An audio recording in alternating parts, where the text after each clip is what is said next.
Chelsea or Kelsey, this is for either of you. Becky Hammon said pregame that she was waiting for the Aces to have a performance where at least three of her guards were all clicking on all cylinders. And tonight seemed like that night. What was it about this game that created the circumstances for that to happen?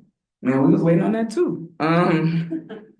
Defensively, we were just so locked in. Defensively, rebounding, we were intentional on that end of the floor. And when we're able to do that and we hold a team like that to 6 points in a third quarter, like they have scores over there. And so to be able to do that was key. And then offensively, when we're able to get that and then run our fast breaks and secondary options, it's not even just about like wide open layups. Like they're on their heels going into our secondary action and crossing half court. So when we're able to get stops and go downhill, really, really tough. For either of you, the defensive identity, the defensive mindset has been kind of a big talking point throughout the season for you guys, in the team, stuff like that. But, in this game, you guys really, showed out, limiting that. Is that the defensive mentality that you guys have been, really waiting for, working for all season? So. Yeah, I mean, we knew that they wanted to get into the paint. They were killing us inside, whether it was layups, post-ups, O boards. And so we knew coming into this game that was going to be our starting point, not on the offensive end. We wanted to play with each other and move our bodies, move the basketball, but we take care of that end when we kind of live with the result on the offensive end. You just go eat the whole time. Hi, Kelsey. I'll make her talk, Chelsea. Becky has talked a lot this season about the Aces lacking an edge. You seem to have an edge all the time. And if you're not getting it from the crowd, you can create one yourself. Do you agree with that? Like, have you taken that personally when Becky has said that? And how important is that edge for you? Sorry, I was like so hungry. Yeah, I play hard all the time. Sometimes maybe I can get sped up a little bit, or maybe I try to be too aggressive and it doesn't go my way. But also sometimes like willpower does go my way, so it's like this healthy balance. And I'm probably gonna balance that my entire career. It's just kind of how it is. I've accepted that. But yeah, I mean, game two, it got a little out of hand.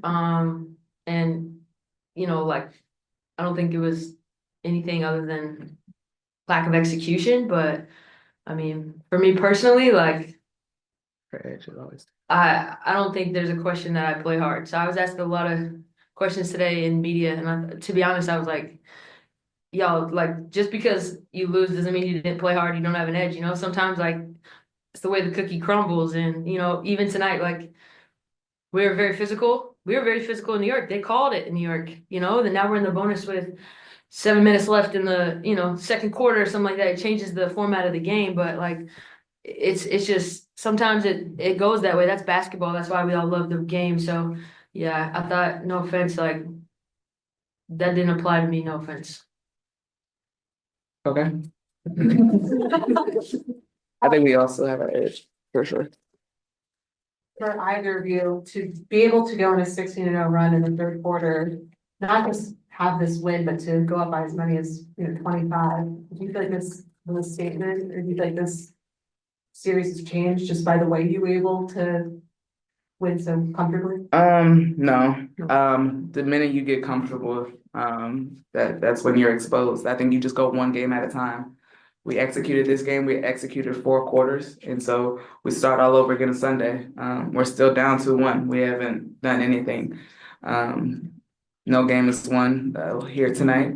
So no, we're just focused on the next one. Chelsea, Becky had said between games 1 and 2 that she had a direct and kind of frank conversation with you. Are you willing to share what that was now? And were there any more kind of direct conversations between 2 and 3? I'll tell you after the series. How about that? Hey. Let's just talk about you. Oh, and then. Oh boy. No, they said that you said that I didn't have an edge or something. Not you. Oh, well, that's what Lindsay said. No, I said the team. Oh, bad listening. That's why you went on. Yeah. That's why I thought it was me. I'm sorry.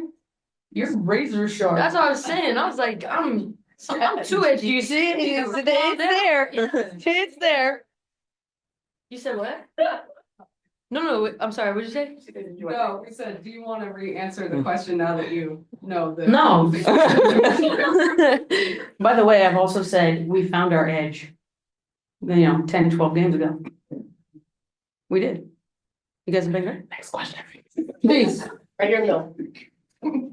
For any of you, I just want you to know what changed in the third quarter that allowed you to open it up and go on that run? And then also, what were you able to do tonight where Sabrina was able to be contained the way that she was? Well, I think our attention to detail defensively was super sharp. AC was great. Asia was able to get it in the passing lanes, and not making it look so easy. Like they're going to score the basketball. They're a good team, but you want to make them take tough looks. And it was the same with Sabrina. Like we were just attentive to detail, coming off the pick and roll, making sure she's not comfortable. And it all starts in the defensive end, so we can flow into our offense a little bit better. Yeah, this is for Coach Hammon. It's been a tough matchup, obviously, with New York for you guys. Did you come into this game up? I know it's an elimination game, but also just feeling like, hey, we want to show we can play a lot better against this team. Yeah, I think at the end of the day, sometimes I come in and I say good news, bad news, sometimes the bad news is we played like crap, but the good news is we only lost by 2 or whatever. And we know we can play better. And I think, I agree with Chelsea, just the attention to detail. Our guards offensively, just making all the right reads. I thought they had a really hard time keeping Tip and KP in front of them tonight, and that always is beneficial, obviously, for our offense. But it starts on the defensive end, and I just think we were proactive, just stirring it up and just trying to make Sabrina uncomfortable.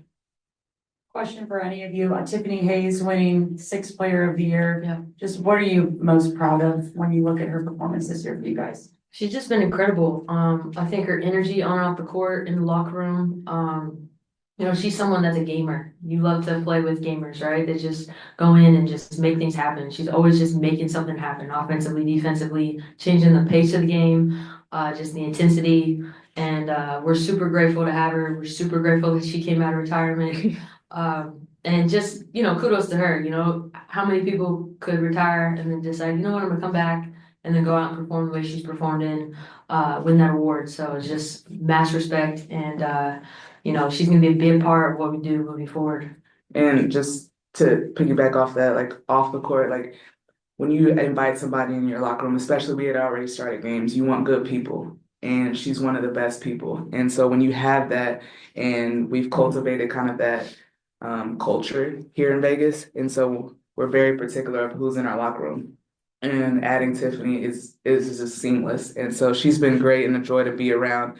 She fits right in. She's goofy just like the rest of us. So we just love having her around. Really, really good person. You looked like you sent multiple defenders at Sabrina and just basically tried to keep the ball out of her hands. Was that kind of the game plan going in? We were just trying to not let her get downhill at us. And like I said, actually the game plan, Plum taught me some stuff yesterday, and I was like, I'd seen it, but I never really had a name for it. And when she explained, I was like, yep, I like it. So that's what we did. So kudos to Plum. What? Yeah. Yeah, you came up with it. I know, but I got a compliment.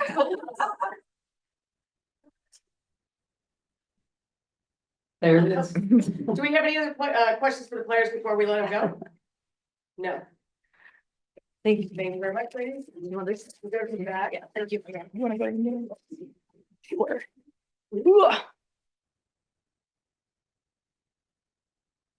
Becky, during the regular season, you talked a little bit about seeing a different team at home, talking about selfishness and things of that nature. Are you sensing that same team or those same issues during the postseason? You watched the game. No. Lindsay. And then we'll finish up right up here in the front.